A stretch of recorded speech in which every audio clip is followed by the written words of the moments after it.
Selamat bertemu kembali mahasiswa sekalian. Hari ini kita akan membahas tentang cara mengukur arus AC dan DC. Pertama kita membahas tentang apa itu AC dan DC ya, lebih dulu. Baik, kita lanjutkan materinya.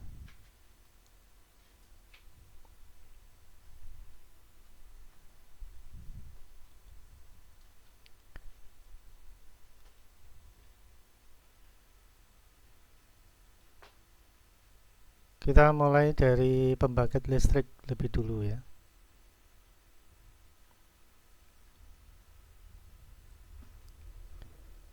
Di mana pembangkit listrik ini yang kita dapati di rumah ya, itu adalah tegangan AC.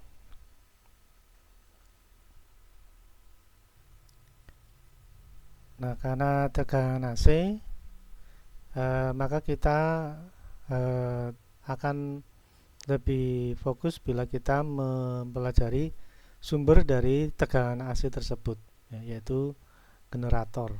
Ya. Jadi generator adalah alat yang berfungsi mengubah energi gerak atau mekanik menjadi energi listrik. Ya. Dan arus listrik alternating current AC dihasilkan dari hasil induksi elektromagnetik, ya, sebuah lilitan kawat yang berdekatan dengan kutub magnet permanen. Nah, ini kita pelajari lebih detail lagi ya, tentang generator ini. Jadi yang pertama itu adalah arus listrik yang ditimbulkan itu sebenarnya dimulai dari induksi elektromagnetik. Ya, jadi di sini ada kawat yang berdekatan dengan kutub permanen. Jadi ada kutub permanen ya. Kemudian ada ini yang biru ini adalah garis-garis kayak magnet. Nah, dari gaya gerak magnet ya, maka apabila ada benda yang logam ya, yang berada di sekitar dia, ya, maka akan terdapat induksi elektromagnetik. Nah, ini. Jadi di situ terlihat ada kumparan yang berputar di dalam medan magnet. Nah, ini memang ada garis-garis magnet istilahnya. Jadi kalau misalkan Anda masih ingat di eksperimen mungkin SMP mungkin ya, karena saya dulu SMP itu juga eksperimen seperti ini ya. Jadi ada magnet, kemudian di dalamnya atau di sekitarnya itu ada serbuk besi. Nah, dari serbuk besi itulah akan terlihat garis-garis gaya magnet.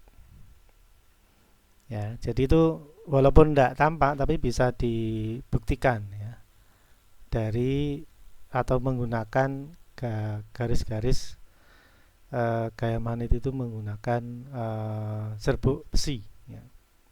Jadi ada magnet lalu ditaburi serbuk besi. Nah, ternyata serbuk besi itu mengumpul sesuai dengan garis-garis gaya magnet. Nah, apabila garis gaya magnet ini di sekitarnya ada kumparan ya, seperti di ilustrasi ini kumparannya berputar. Ya, ini ada kumparan yang berputar. Nah, di sini ada kumparan berputar. Nah, apabila ada lilitan ya, lilitan kawat yang berdekatan ya, atau memotong gaya gaya garis magnet ini ya, maka pada kumparan ini akan bertegangan ya, seperti ilustrasi sini ya. Pada saat menabrak garis gaya magnet, kumparannya bertegangan. Nah, tinggal kumparannya ini ada di posisi yang atas atau yang bawah, nah, itu akan memberikan pengaruh tegangan pada posisi positif atau negatif.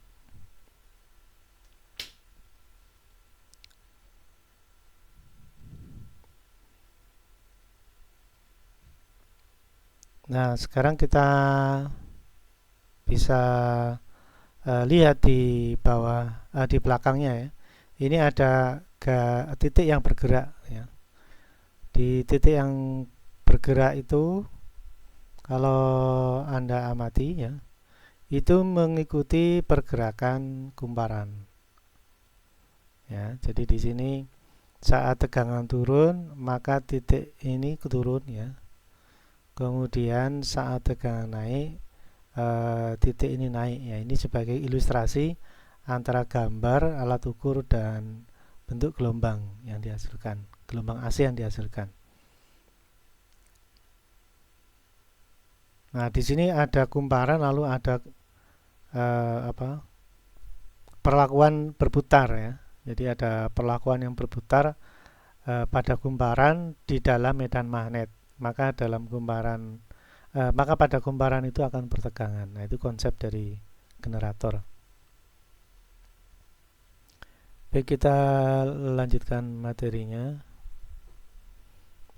Nah, ini saya tampilkan posisi atau bangunan sebenarnya dari pembangkit listrik atau generator ya. Ini saya kasih contoh PT Indonesia Power Unit Bisnis Pembangkit Semarang. Nah, ini kebetulan ada di Semarang. Beralamat di Ronggowarsito, Pelabuhan Tanjung Mas, memiliki kapasitas 1.469 MW. Nah, ini sekarang mungkin sudah bertambah ya. Yang mencakup pembangkit listrik tenaga uap. Nah, ini berarti yang memutar kumparan tadi itu menggunakan uap.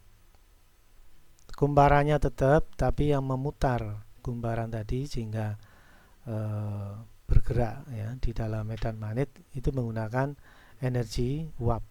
Ada juga PLTG, pembangkit listrik tenaga gas. Nah, ini berarti kompor biasanya, kompor dengan memanfaatkan kompor gas. Ada juga tenaga uap, PLTGU ya. Jadi PLTGU itu selain gas juga uap sebagai kombinasi atau hybrid untuk menggerakkan kumparan. Nah, maka jadilah dia generator. Nah, sekarang kita sudah membahas konsepnya ya, dan juga bagaimana dia dibangkitkan tegangan itu, lalu bagaimana penggeraknya sampai kondisi atau bentuk bangunan yang sesungguhnya ya.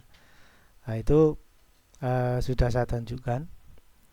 Kalaupun ada yang lain, misalkan PLTGA ya, pembangkit listrik tenaga air ya, maka yang menggerakkan kumparan tadi adalah aliran air ya, macam-macam. Baik, kita lanjutkan materinya. Nah, sekarang kita masuk ke sistem distribusi tenaga listrik. Ya, dalam sistem distribusi tenaga listrik, maka distribusi ini akan menghubungkan pusat pembangkit listrik yang tadi kita bahas ya, generator, ini posisi generatornya, dengan konsumen ya. Konsumen ini mungkin agak jauh ya. Jadi ini generatornya, ini konsumennya. Nah, lalu jaringan distribusi tenaga listrik 2 dan 3 ini. Jadi ada gardu istilahnya ya untuk membagi, lalu ada distribusi, ini jalur kabel ya di tepi-tepi jalan itu. Nah di sini terlihat bahwa ada generator, ada gardu istilahnya ya, lalu ada distribusi. Nah, ini baru ke rumah. Nah, ini posisi kita ada di 4 ya, di posisi konsumen.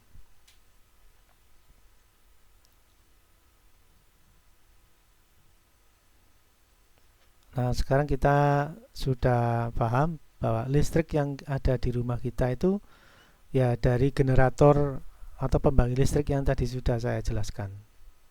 Ya, bisa dari PLTGU, PLTG apa namanya G ya, PLTGA ya, ada uap, ada gas, ada air.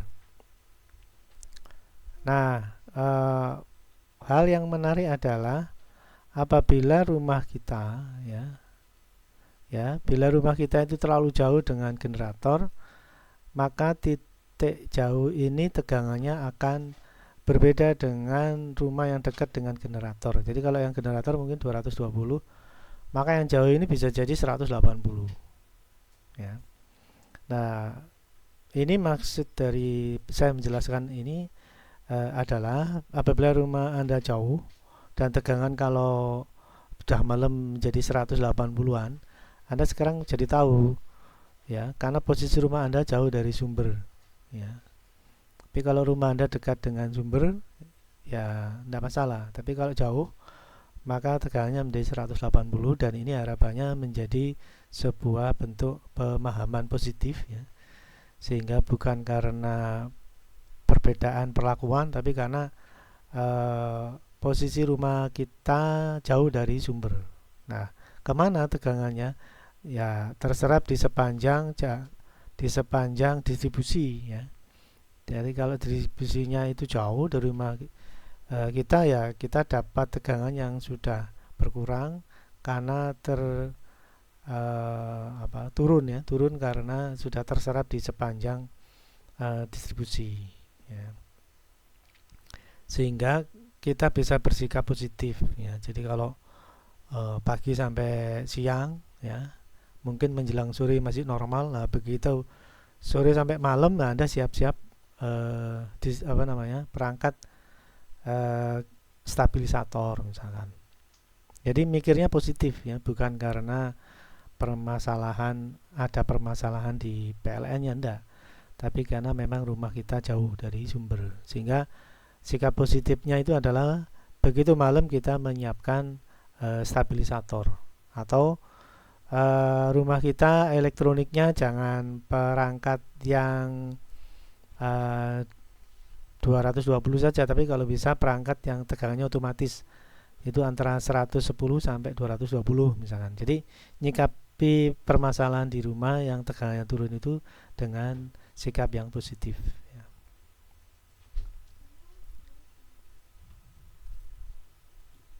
Baik, kita lanjutkan lagi materinya. Nah, sekarang kita belajar bagaimana rangkaian AC itu atau listrik AC itu bekerja ya.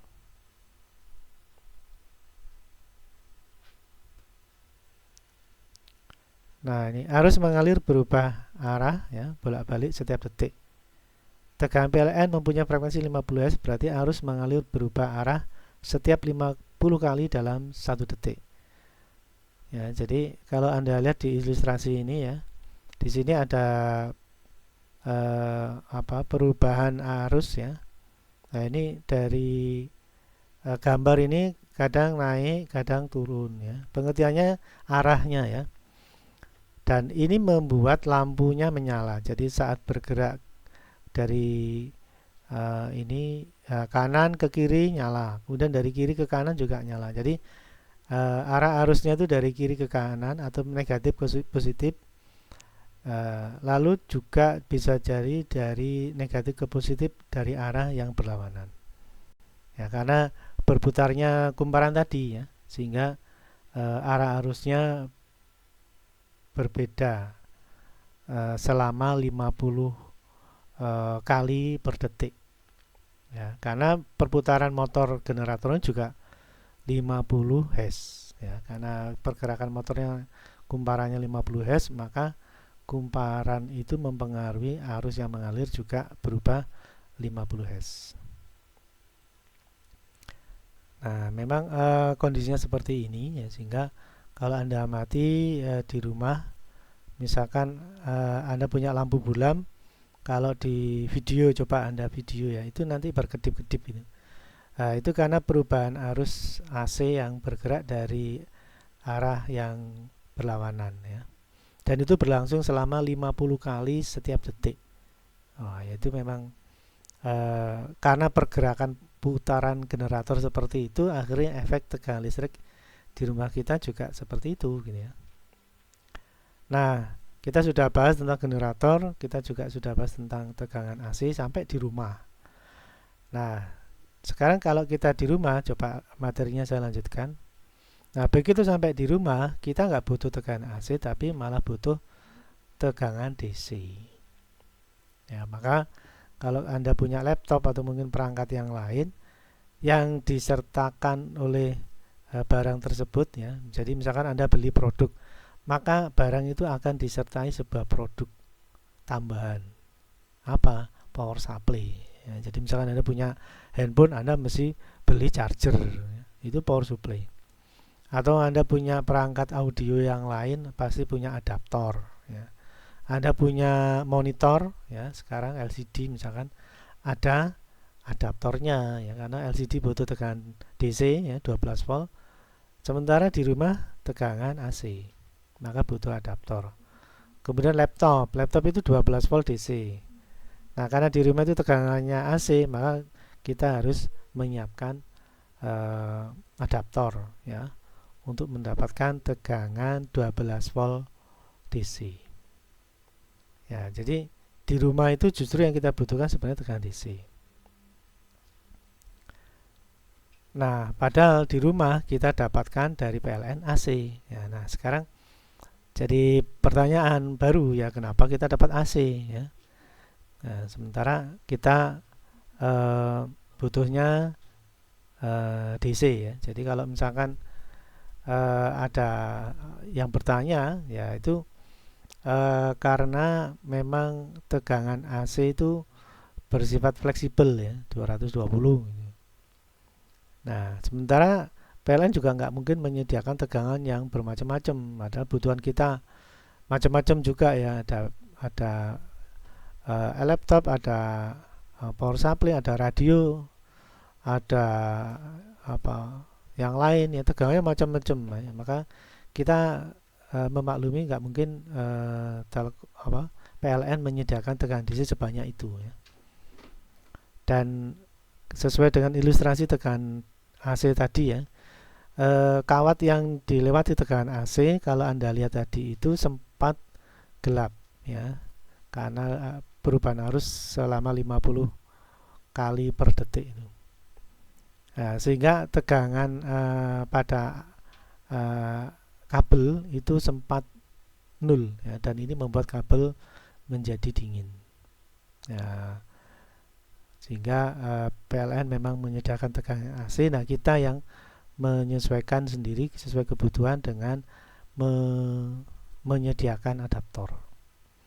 Ada juga yang lain adaptor seperti ini variasi ya. Ada tegangan 3 volt, 4,5 volt, 7 volt, 9 volt ya. Dengan berbagai bentuk colokan ya. Jadi sesuai kebutuhan. Memang seperti ini akhirnya kita membutuhkan adaptor.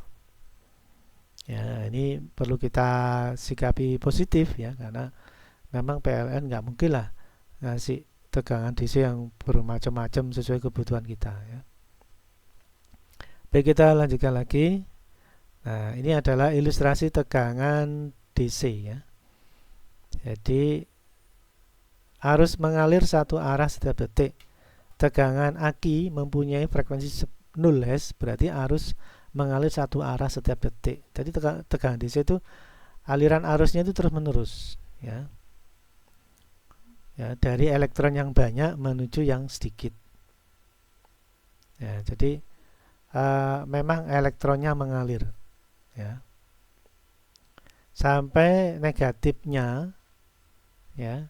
Negatifnya ini pindah semua lewat lampu yang menyala sampai pindah ke positif. Nah, begitu sudah banyak yang pindah ke positif ya, perubahannya sudah elektronnya sudah berkurang, maka lampunya mulai redup. Ya, maka dari situ kita akhirnya harus mengganti baterai. Orang mengatakan baterainya habis, padahal baterainya masih utuh ya. Nah, maka yang kita lakukan adalah mengganti baterai yang masih banyak elektronnya untuk melakukan proses perulangan yang sama. Elektronnya baru pindah dari yang banyak elektron menuju yang sedikit elektron. Ada juga dengan konsep baterai charger ya, atau rechargeable ya. Jadi baterainya ini dicas ya, yang positif dapat positif, negatif dapat negatif, dengan harapan tegangan atau elektron yang terlalu banyak di positif dipindahkan arah balik ke negatif. Jadi itu yang baterai rechargeable ya, dicas. Jadi yang saat dipakai itu berubah dari negatif ke positif ya. Nah, saat ngecas dibalik dari positif ke negatif, itu elektronnya dipindah ya. Nah, itu yang baterai rechargeable ya. Nah, itu perlu kita pahami kenapa harus seperti itu ya. Tapi kalau Anda nggak punya baterai rechargeable karena mahal, ya pakai baterai biasa ya. Baik, kita lanjutkan lagi. Nah, sekarang kita sudah tahu tegangan AC dan kita tahu sekarang tegangan DC. Nah, untuk merubah dari AC ke DC itu berbagai macam ya. Salah satunya adalah inverter ya. Jadi tegangan DC dialirkan sambung putus ke kumparan sehingga mampu menginduksikan medan elektromagnetik untuk menurunkan tegangan. Jadi konsepnya perubahan dari AC ke DC adalah pertama tegangan AC disearahkan ya, kemudian ditampung di kapasitor. Kondisi DC ini disambung putus pada trafo. Nah, dengan harapan ada induksi magnetik melalui sambung putus transistor ini ya. Ini disebut power supply switching. Nah, saat sambung putus itulah di tegangan sekunder akan muncul induksi dan muncul tegangan. Nah, nanti ini kita eksperimenkan. Nah, kemudian ada juga cara lain untuk mendapatkan tegangan AC selain inverter adalah pakai transformator, ya, pakai trafo. Jadi kumparan yang mampu menginduksikan medan elektromagnetik untuk menurunkan tegangan. Jadi trafo itu ada dua kumparan, primer dan sekunder. Apabila diperhatikan ternyata primer, ya, jumlah kumparan primer sama jumlah kumparan sekunder itu berbeda ya. Jadi kalau jumlah kumparan sekunder itu lebih sedikit dari primer, maka dia menurunkan tegangan. Nah, itu ya. Jadi trafo yang kita gunakan biasanya untuk menurunkan tegangan itu transformator step down atau trafo penurun tegangan. Nah, ilustrasinya seperti ini. Jadi ini sisi primer atau yang pertama dapat tegangan bolak-balik ya. Kalau diamati ini ke kiri kemudian ke kanan ya. Nah, ini ke kanan lalu turun ini ya. Lalu dari bawah ke atas. Nah, ini tegangan AC ya. Tadi sudah saya singgung ilustrasi tegangan AC. Nah, induksinya juga terjadi pada sekunder. Di sekunder ada perubahan arus juga. Nah, di titik inilah terdapat tegangan DC. Ya, untuk lebih paham, saya akan menampilkan eksperimennya ya. Coba ini saya tampilkan eksperimennya. Saya mulai dari switching dulu. Nah, ini rangkaian switching ya, sama dengan yang saya tampilkan tadi.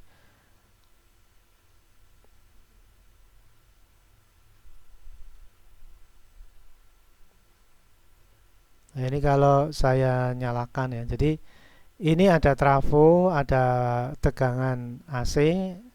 Ini kok dioda ya. Jadi tegangan AC, ada dioda penyearah, ditampung di kapasitor. Lalu pada saat itu sudah tegangan DC. Nah, disambung putus sama transistor. Maka di titik sekunder akan bertegangan. Nah, nanti kita bisa melihat hasilnya ya.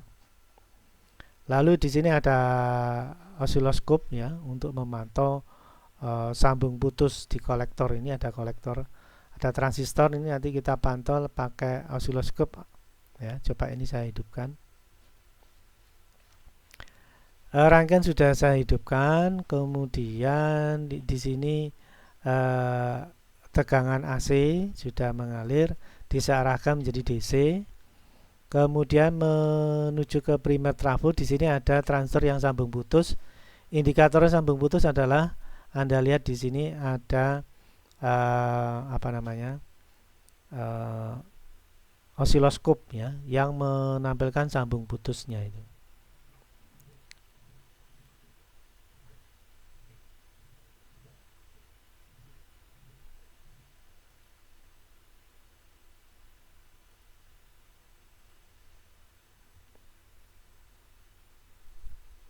Nah, ini kalau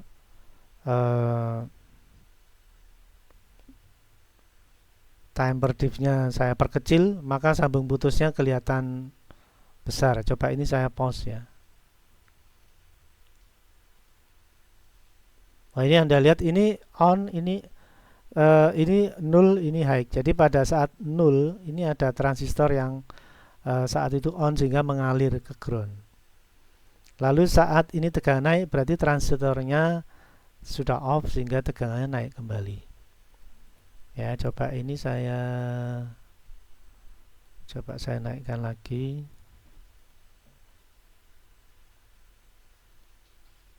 Ini saya pause. Nah, coba Anda lihat di sini. Di sini tegangannya 0 tinggi, kemudian 0 tinggi. Ini 0 tinggi. Jadi kalau dilihat dari transistor, ini on, ini off, on, off, on, off, on, off. Ya, sudah terbukti ya sambung putus. Nah, sekarang kalau ini saya hidupkan lagi, lalu kita coba lihat hasil pengukurannya. Coba tampilannya saya perbesar. Nah, ini coba Anda perhatikan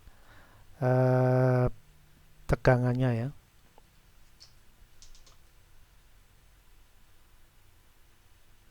Nah, di sini tegangannya 220.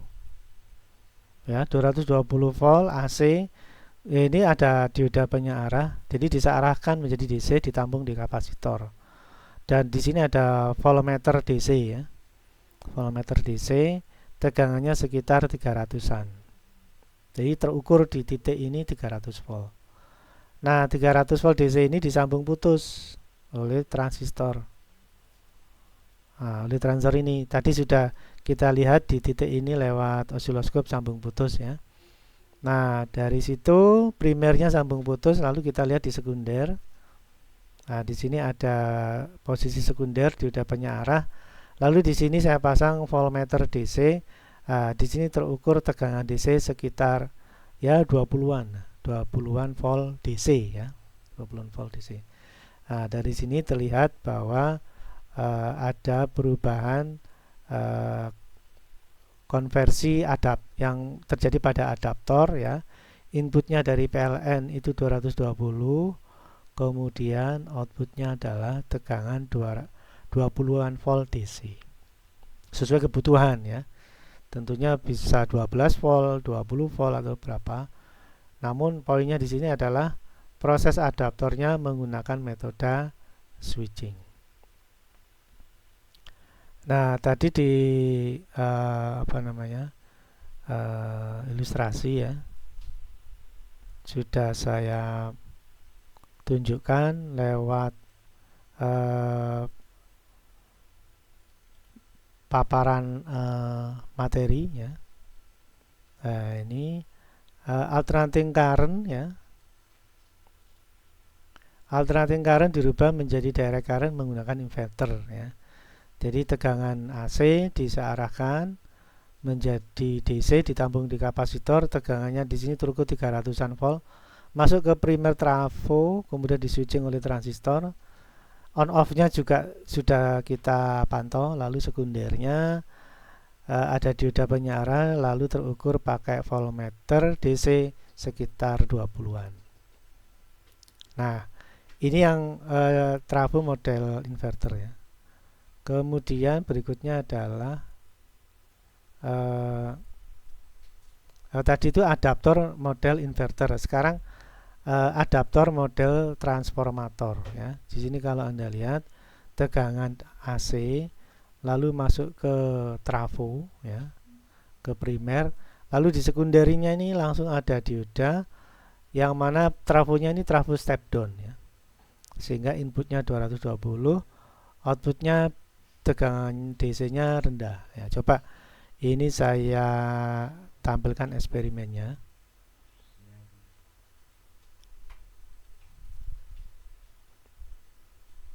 Nah, ini coba saya hidupkan.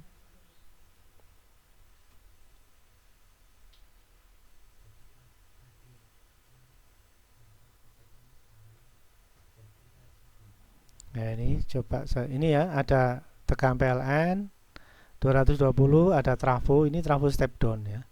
Lalu di primer dapat PLN, lalu di sekunder dapat diode, ini sebagai outputnya. Nah, ini coba kita pantau pakai oscilloscope ya. Coba ini kalau saya hidupkan,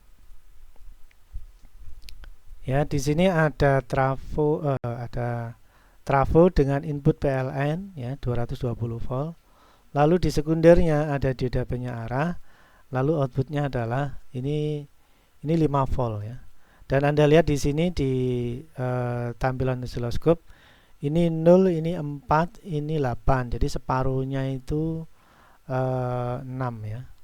Separuhnya ya 6 kurang lah. Nah, jadi terlihat bahwa inputnya 220 pada primer trafo, sekundernya itu ada tegangan DC hampir 6 volt. Ya, jadi input 220, outputnya 6 volt. Nah, ini kalau kita perbesar ya, coba kita perbesar. Nah, ini kalau Anda amati, ini tegangan 220 pakai voltmeter AC, di sini tertulis terukur ya 220-an volt AC ya. Ini simbolnya AC, coba ini Anda amati di sini simbolnya AC ya. Di primer trafo. Lalu di sekundernya kalau Anda perhatikan di sini ada dioda penyearah untuk menyearahkan dari AC ke DC dan dihasilkan tegangan DC melalui voltmeter DC. Ini simbolnya DC. Tegangan sekitar hampir 6 volt. Dan kalau kita amati bentuk gelombangnya melalui oscilloscope, nah ini tegangannya datar ya. Ini namanya direct current. Ya, arus yang datar ya. Jadi tegangannya datar atau tegangannya DC ya. Direct current. Tidak ada perubahan arus di sini. Arusnya mengalir terus ya. Dan tegangan DC inilah yang digunakan untuk mensuplai peralatan yang kita punya ya. Ada laptop, ada amplifier, ada perangkat elektronik yang lain. Baik, saya kira itu yang bisa saya sampaikan untuk pertemuan kali ini, bagaimana kita mengukur tegangan AC ya. Otomatis ya pakai voltmeter AC ya, ini simbolnya AC. Kemudian bagaimana kita mengukur tegangan DC ya, berarti pakai voltmeter DC, ini simbolnya DC, dalam implementasi sebuah rangkaian yang kita perlukan sehari-hari, yaitu adaptor ya. Kebetulan ini tampilannya pakai trafo, jadi inputnya AC ya, kemudian outputnya DC ini coba. Nah ini ya. Baik, saya kira itu yang bisa saya sampaikan. Semoga bisa menjadi manfaat bagi kita semua. Saya ucapkan sekian ya. Sekian dan terima kasih.